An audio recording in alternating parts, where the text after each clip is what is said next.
छत्रपति शिवाजी महाराज की, महात्मा ज्योतिबा फुले की, वीरांगना अहिल्या देवी होळकर की, महात्मा ज्योतिबा फुले की। अरे बोल रे भाई अण्णाभाऊ साठे की। धन्यवाद, तुम्ही इतक्या वेळ थांबलात। बऱ्याच लोकांना कधी घरी जाव कधी नाही, कायले आले इथं। आता किती दिवस किती वेळ बोलते, किती काही लोकांना तर या लागते बा, त्याच्या सोबत जाते का नाही। एखादा गाडीच्या खाली उतरला का दुसरा उतरते, काही असे पण आहे। पण जे आहे त्याच्यासाठी एक डाव टाळ्या वाजवा। हम सब लोगों की शान आपने बढ़ाई है, और ऐसे लोगों की जो जात और धर्म के नाम पर नहीं बल्कि किसान और मजदूर के लिए जीते हैं, किसान और मजदूर के लिए लड़ते हैं। अपना सब घर परिवार छोड़ के पूरे हिंदुस्तान में घूमने वाले हमारे ही लोग हैं। महेंद्र सिंह टिकैत जी है, हमारे डोबड़ी सर जी है, सब है, सभी भाई। मैं इतना सब नाम लेकर आगे नहीं बढ़ूंगा, लेकिन सभी हमारे नवले जी होंगे, जानकर जी भी होंगे। मुझे थोड़ा शुरू में मोदी जी को सवाल पूछना है कि मोदी जी आप चाय बेचते थे, चाय बेचते थे मोदी जी, उनकी कैंटीन भी थी, मैंने जाकर देखा भी, बहुत अच्छी कैंटीन है। तो मैं मोदी जी को सवाल पूछता हूँ, आज जो चाय मिलता है ना कप के अंदर, वो 10 रुपए और 7 रुपए में बेचा जाता है, 10 रुपए और 7 रुपए में। और मोदी जी चाय बेचते थे वो 5 रुपए में बेचते थे, उसमें तो आधा पानी डालते थे मोदी जी। आप मैं झूठ बोल रहा हूँ? अब चाय में आधा पानी डालते थे मोदी जी, और उसमें थोड़ी शक्कर और थोड़ा चाय डालते थे, और गैस के अंदर उसको जलाते थे, तो 150% मुनाफा लेते थे मोदी जी। कितना टक्का? 150। और हमारा जो फसल है टिकैत साहब जी, वो 15%, 15%। तुम चाय बेचेंगे तो 150, और हम फसल बेचेंगे तो 15%। ये क्या, ये कौन सा सत्य है? ये तो असत्य की बात है। अगर चाय बेचने वाले सच में होते होंगे तो आपने भी ये सच बोलना चाहिए, मेरा किसान 15% में जीतेगा कैसा, जिएगा कैसा? मेरे सोयाबीन के भाव 7,070 रुपए की सिफारिश हुई, राज्य सरकार ने की है, यहाँ के कृषि मूल्य आयोग ने की है, और केंद्र सरकार ने भाव जाहिर किए 5,328 रुपए, मैंने पूरा 2,000 रुपए का उसमें कम दिया हमको। और हमारे आज भी सोयाबीन, अभी तो सोयाबीन निकलने की है, अभी खेत में है वो, उसमें से आधी नहीं आएंगी, और जो भी आएंगी उससे भाव क्या मिलेगा? आज अगर 3,500 3,500 है, तो निकलने के बाद मोदी जी भाव बढ़ जाएंगे? आपको लगता है बढ़ जाएंगे वो? अरे वाळन कहते भाव, उनका आलू शिंता का इधर। अगर हमारा फसल निकलने के पहले अगर 3,500 रुपए भाव है, तो अभी कितने खरीदी करेंगे मोदी जी? ओ देवा भाव, कितने खरीदी करेंगे हमारा सोयाबीन, बताओ? कोई बोलने को तैयार नहीं। न कपास का वही हाल है, कपास का राज्य सरकार ने 15% मुनाफा लेकर 11,000 का सिफारिश किया है, 11,000 का, और पूरे देश में केंद्र सरकार ने भाव जाहिर किया है खाली 8,110 रुपए, 3,000 का नुकसान है। कौन भर के देने वाला? अगर 15% ये मैं नहीं कर रहा हूं, यहाँ का कृषि मूल्य आयोग ये कहता है, यहाँ का कृषि विद्यापीठ ये कहता है कि भाई अगर 11,000 रुपए और 5-7 रुपए भाव मिलेगा तो फिर किसान को 15% मुनाफा मिलेगा। 15%, 100% की बात नहीं कर रहा हूं, 15%। 15% में कोई जी सकता है?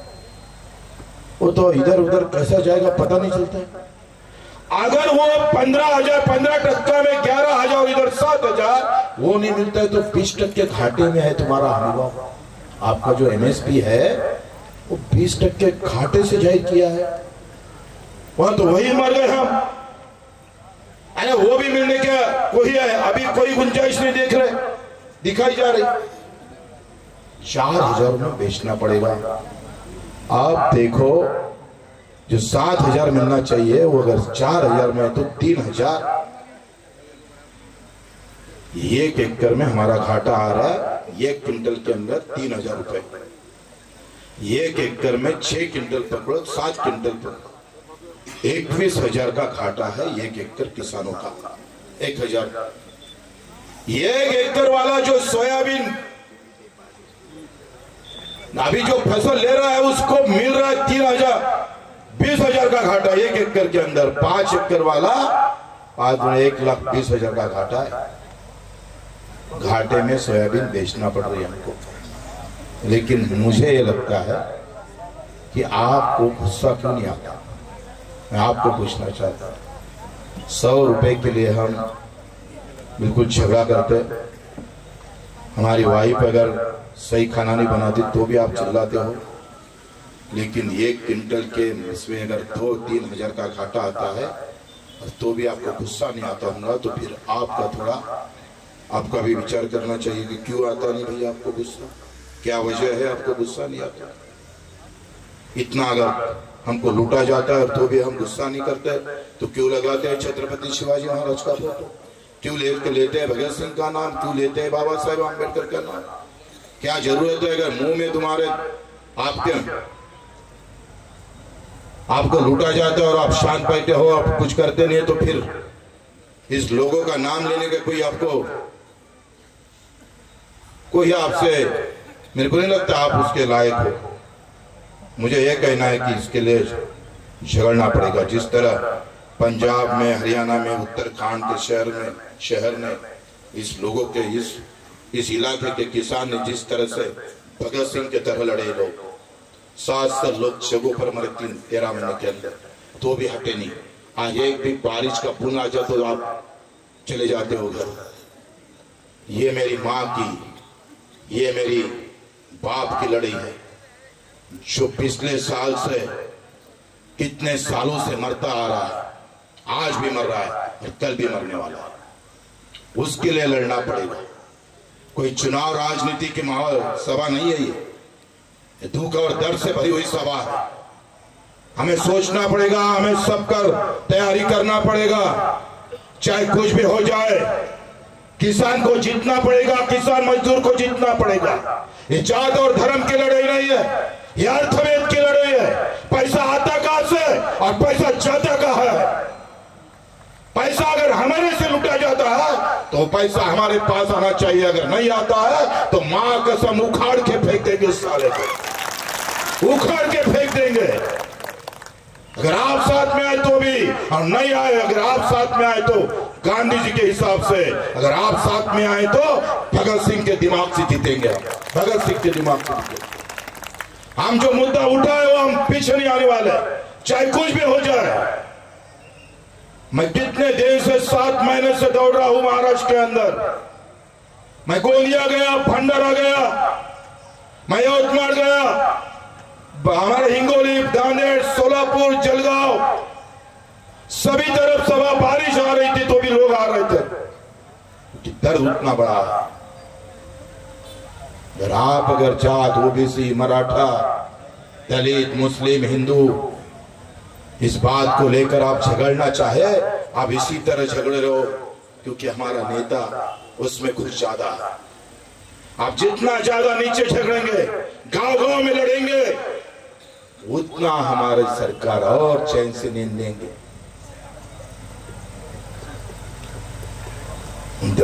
मराठा, मैं थोड़ा आपके लिए, मैं इनके लिए मराठी बोलता हूँ, क्योंकि आप बोलेंगे हमारे लिए तो कुछ बोला ही नहीं बच्चे को।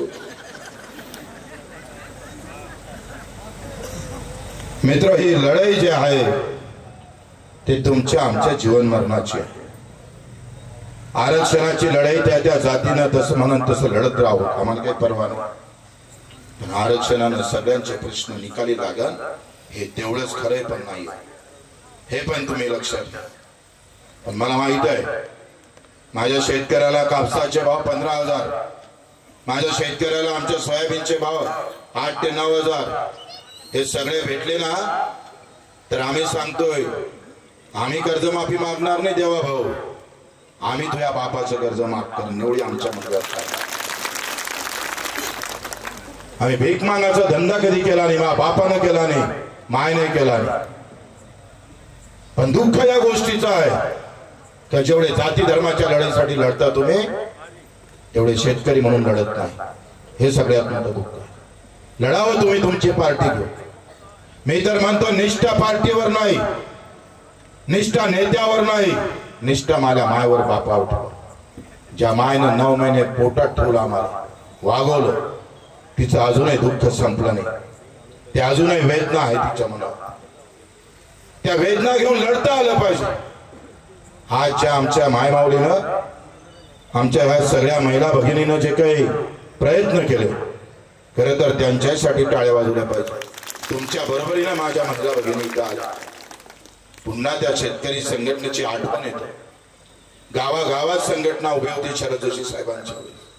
मला मुंबईच्या नेत्यानं नवलेचे सांगितले का तुम्ही सगळ्यासाठी लढा पण शेतकऱ्यासाठी लढू नका. किसान के लिए मत लड़ो, वो किसान आंदोलन में आता है ना आपके लिए वोट मांगता है.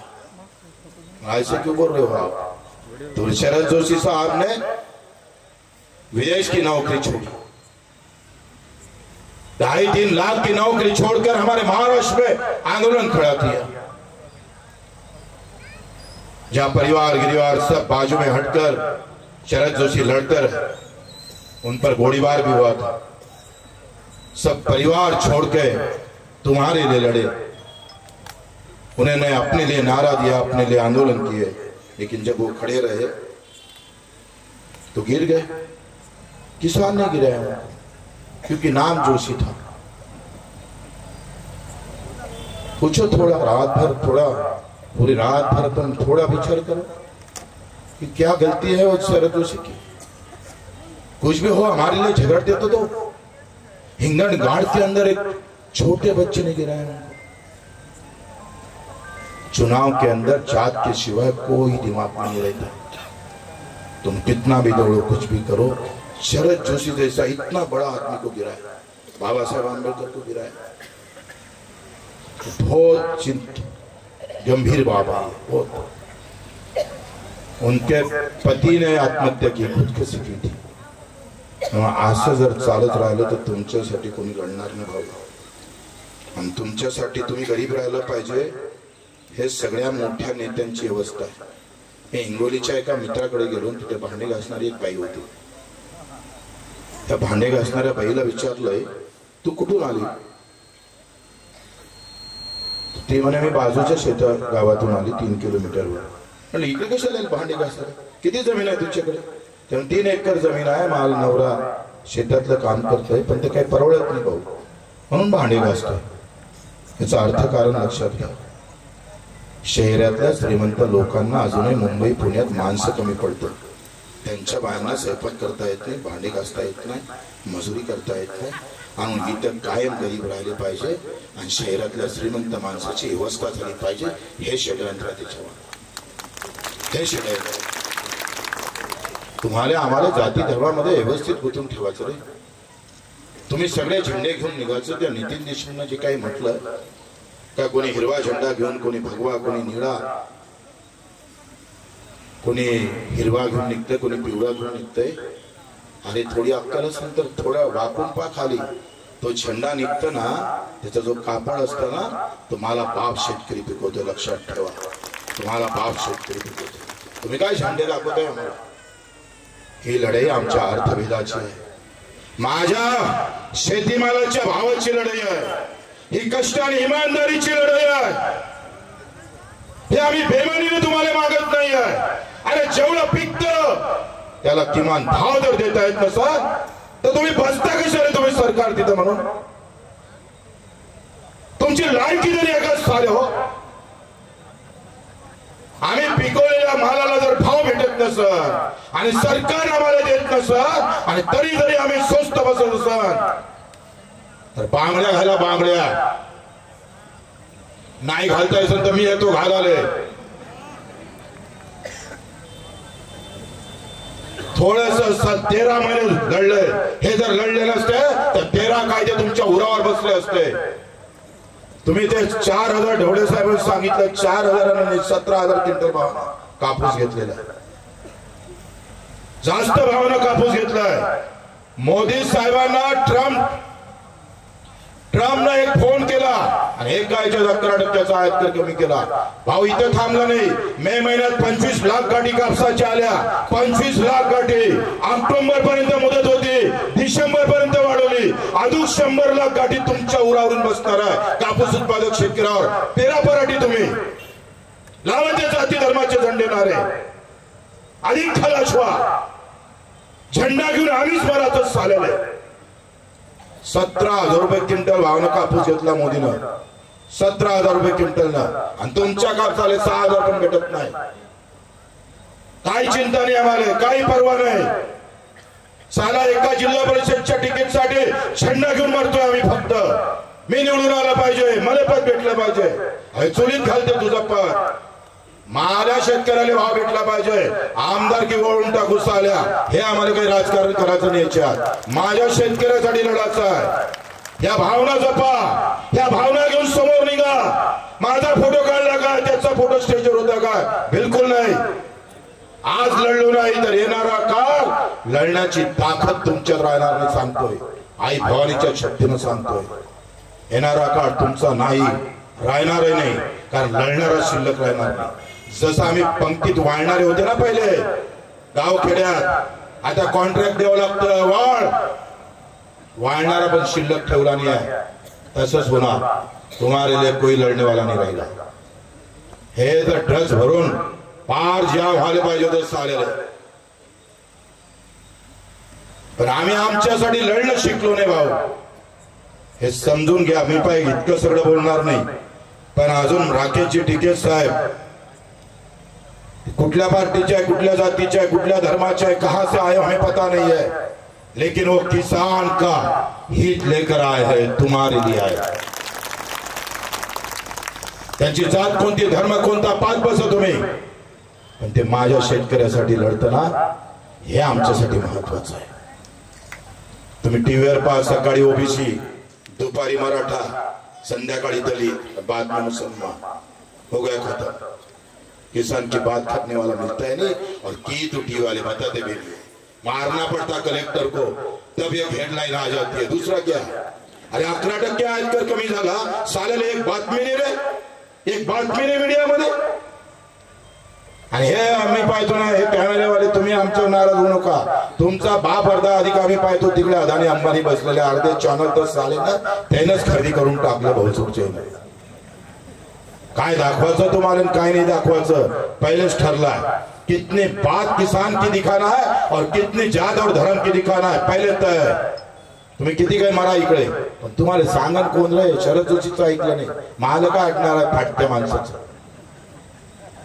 इथून गेले का झाले, बायको म्हणत तस, नाही तर नेता म्हणत तस. एक ते यवतमाळचं गेरपट भेटलं, 28ला येतो.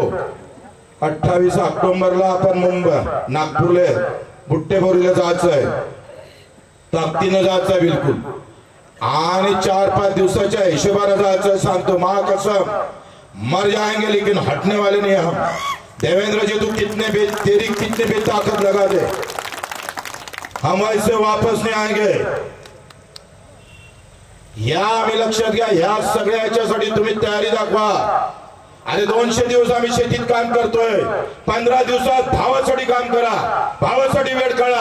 360 दिवसापैकी 200 दिवस माझा शेतकरी, माझी माय सगळेजण शेतीत काम करतं. 15 दिवस जर भावासाठी केले ना भाऊ, आमच्या समोरच्या 20 पिढीला पुरणार आहे. 20 पिढीला माझ्या शेतकऱ्याच्या घरी गाडी असली पाहिजे, उसका भी बंगला होना चाहिए, उसका भी बेटा MBBS डॉक्टर होना चाहिए, वो भी ताकत से घूमना चाहिए. पण तुम्हाला अक्कल संतर ना, ते गेली झेंड्यात खाली काय मरता काय? ते गेरपट म्हणे यवतमाळचं बच्चू आलो असतो म्हणे मी मोर्चात, पण माली मामी बीजेपीची आहे म्हणे घेणं टोले मरती आलं मामीवर साल हे मेले 6.5 लाख किसान, काही लेणं देणं नाही, रोज 10-15 मरतय, काही लेन देण नाही। काल मोदीजीचा वाढदिवस होता, 13 शेतकऱ्यांना आत्महत्या केली, हेच मोदीजी नारा देत होते, कांग्रेस का नारा पैसा रहा है, मर किसान और मर जवान। और तेरे सत्ता के अंदर क्या हो रहा है मोदी जी? अभी क्या किसान जी रहा है? सगळ्या गोष्टी मी काही माझ्या निवडणुकीसाठी नाही, ते आजी बोलत होती बिचारी, ती काय नावाचं काय सुमनबाई, हे 550 शुगर गेली होती, हटायलाच तयार, जबरदस्तीनं हातपाय बांधले तिचे आणि तिला इंजेक्शन चढवलं होतं, मेलं होतच, मी राहिलो होतो, हेच गेली असते पहिले, हटायलाच तयार नाही। दिव्यांग तिच्याकडे शेती नहीं है, उसके पास 1 एकड़ भी खेत नहीं है, तो भी लढती है। हे भाऊ लढाई अर्थवेदाची आहे, ज्याप्रमाणे दिव्यांगाचा पगार 600 रुपये होता, 1000 केला, 1000चा 1500 केला, बच्चूकडून थांबला नाही, 82 शासन निर्णय काढले, 182, 200 गुन्हे दाखल करून घेतले, 150 गुन्हे शेतकऱ्यासाठी दाखल करून घेतले, पैशाची लढाई आहे। आता माझ्या दिव्यांगाला 2500 रुपये पगार सुरू झाला, हे तुमच्या सगळ्यांच्या आशीर्वाद। हे पैसा तिजोरीतला श्रीमंताकडे जात होता ना, तो माझ्या दिव्यांगाच्या घरी नेला आहे। हे आशीर्वाद घ्यायचे आवश्यक, काय करणार आहे जगून जास्त दिवस। या महिलांसाठी एकदम नाव घेतलं पाहिजे, कारण यांनी लई मेहनत, टिकैत साहब इन लोगों ने बहुत महिलाओं ने मेहनत की है, इतनी मेहनत महिला आएंगी मुझे लगता भी नहीं था, और बगैर पैसों से आई हुई है। आणि ते तर आता नवरे त्याचे फोन करानंतर वांदाच म्हणून काय जेवायचं केलं नाही, काहीच केलं नाही, तुम्ही सगळे जाऊन बसले तिकडे, आता काय वांदा उद्या फोन नाही आला म्हणजे बरं। काय झालं आजकाल पुरुष प्रधान मध्ये महिलांचा मोठा प्रॉब्लेम आहे। तर स्टेला मॅडम आहे, प्रीतीजी गाडगे आहे, कल्पनाजी शिंदे आहे, लीलाजी गुर्दे आहे, शुभांगीताई वाटाणे आहे, सुनीलताई जंगरे आहे, किरणताई ठाकरे आहे, स्वातीताई बलिंगे आहे, लताताई बाहेरकर आहे, आणि ज्या जिल्हा प्रमुख आहे त्या अलकाताई शहाणेताई पण आहे। यांच्यासाठी एक डाव टाळ्या वाजवत तुम्ही भरपूर मेहनत केली। ग्रामपंचायतच्या सर्व कार्यकर्त्यांनी ज्यांनी मेहनत केली। राकेशचे तिकीटचे भाषण भाऊ आपल्याला ऐकायचं आहे, आणि एकदा मन लावून ऐका, तुमची मानसिकता झाली ना रे लढायचं का नाही लढायचं? काय आवाज येऊन आला, काय प्रेम आहे का बोलतो? अरे जोऱ्यानं येऊ दे ना, महिला काय लाडक्या बहिणीचं तुम्ही हे काय हवणी म्हणून राहिल्या? अरे 1500 कुठं जात नाही, कुठं जात, भावाचे 21,000 लुटून दिले मी तुम्हाला 1500, इकडे भावाचे पैसे लुटले आणि तुमच्या हाती देऊन दिले, म्हणजे आता तर असा भीती वाटतंय का आपण भावानं निघाव बाहेर आणि हे ना मला जाण तर स्वयंपाक करत नाही, मग ती या म्हणायची। तुम्ही ठरवलं पाहिजे या भाऊबीजला एका जेटपर्यंत कर्जमाफी जर झाली नाही आणि हमी भाव जर दिला नाही तर 1 महिन्याचे भाऊबीजचे पैसे देवा भोले वापस केल्याशिवाय राहणार माझ्या भावासाठी। आहे तयार? अरे तयार आहे का? बिलकुल भाऊबीजले सगळ्या महिला आघाडीला सगळे वाटून द्या, देवा भोले अधिक वाटून देतो म्हणा, जिल्हा परिषदले राहिलेले पैसे आम्ही तयारी केली पाहिजे। 28 तारीख 3-4 दिवसाच्या मुक्कामीनं तिथे घुसाचं आहे। थांबा काय झालं रे, काय झालं? काही फोन घेऊन आला काय तुम्हाला? सांगा माझ्याजवळ देऊन द्या, मी बोलतोय। थांबा ना आता, राकेशजी तिकीट यूपी वरून आले, त्यांचे वडील पण लढत होते, बरोबर आहे ना राकेश भैयाजी? महेंद्र सिंग तिकीट तुम्ही, अरे शेतकरी म्हणजे या धर्तीवरचा देव आहे रे, आणि ह्या आमच्या सगळ्या दुर्गा आहे, आणि त्या दुर्गा आणि देवालाही दुखी न ठेवण्याची शपथ या मंडळीने घेतली। लक्षात, एवढं सोपं काम थोडं, एका दाण्याचे 100 दाणे करणारही आम्ही अजूनही घाट्यात का, आम्ही मरतो का, थोडं चिंतन मंथन करा। आणि म्हणून सगळ्यांना विनंती करतो, सगळ्यांचा आभार मानतो, नवलेजी गुरुजी आता सगळ्याचं नाव नाही घेतलंय, माफ करा. आम्ही ते काही इथे चिठ्ठी लिहिली होती, सहायला गेली तिकडे जाऊ द्या. पण काही तुम्ही राग कोणी मानणाऱ्यापैकी नाही, या मोठ्या मनाचे लोक आहेत सगळे. तुम्ही काय राग मानणार? फक्त एखाद्या कार्यकर्त्याचं नाव घेऊन स्टेजवर आलं नाही तर सहायच्यानं आणला म्हणून वांदा आपापलेच पाहिजे. तुम्ही मोठे झेप्या पाडता कधी कधी. ठीक आहे, जाऊ दे. बोला एकदम ढोल जोऱ्यानं नारा, जय जवान. सगळेचा हात ठेव. स्टेज एक कोपऱ्यावर बसलोय ना, हे तो लई वांदे दिसतो मला. त्याला वाटतं इकडल्या इकडे सहायला कोंबे द्यावून हेलेच हाकलाव येतो. जोरानं सगळ्यांना हात वरती करायचे आहे.